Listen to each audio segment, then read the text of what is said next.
बिस्मिल्लाहिर्रहमानिर्रहीम।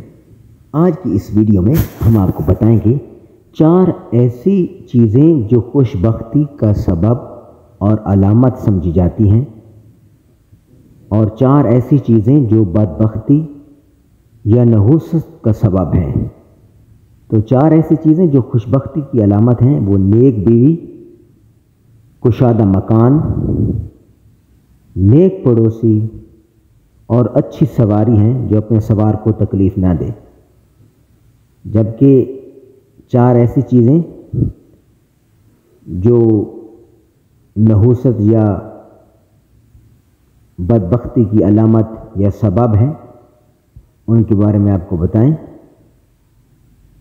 कि वो 4 ऐसी चीज़ें हैं।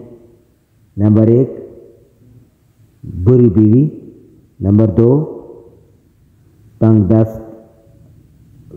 मकान, नंबर 3 बुरा पड़ोसी और नंबर 4 बुरी सवारी। तो लिहाजा हमें ऐसी सवारी का इंतखाब करना चाहिए जो हमें तकलीफ़ न दे, ऐसे पड़ोसी का इंतखाब करना चाहिए जो तकलीफ़ दे ना हो, और ऐसे मकान का इंतखाब करना चाहिए जो कुशादा हो, और ऐसी बीवी तलाश करनी चाहिए जो अच्छी हो। तो हमारे चैनल को सब्सक्राइब करें ताकि आने वाली वीडियोस आप तक पहुंचती रहें। इजाज़त चाहते हैं। अल्लाह हाफ़िज़। अस्सलामु अलैकुम। बिस्मिल्लाहिर्रहमानिर्रहीम। आज की इस वीडियो में हम आपको बताएंगे 4 ऐसी चीज़ें जो खुशबख्ती का सबब और अलामत समझी जाती हैं और 4 ऐसी चीज़ें जो बदबख्ती या नहुसत का सबब हैं।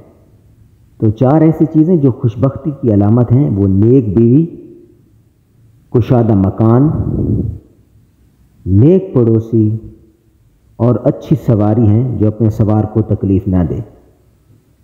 जबकि 4 ऐसी चीज़ें जो नहुसत या बदबख्ती की अलामत या सबब हैं उनके बारे में आपको बताएं कि वो 4 ऐसी चीज़ें हैं। नंबर 1 बुरी बीवी, नंबर 2 तंग मकान, नंबर 3 बुरा पड़ोसी और नंबर 4 बुरी सवारी। तो लिहाजा हमें ऐसी सवारी का इंतखाब करना चाहिए जो हमें तकलीफ़ न दे, ऐसे पड़ोसी का इंतखाब करना चाहिए जो तकलीफ़ दे ना हो, और ऐसे मकान का इंतखाब करना चाहिए जो कुशादा हो, और ऐसी बीवी तलाश करनी चाहिए जो अच्छी हो। तो हमारे चैनल को सब्सक्राइब करें ताकि आने वाली वीडियोस आप तक पहुंचती रहें। इजाज़त चाहते हैं। अल्लाह हाफ़िज़। अस्सलामु अलैकुम।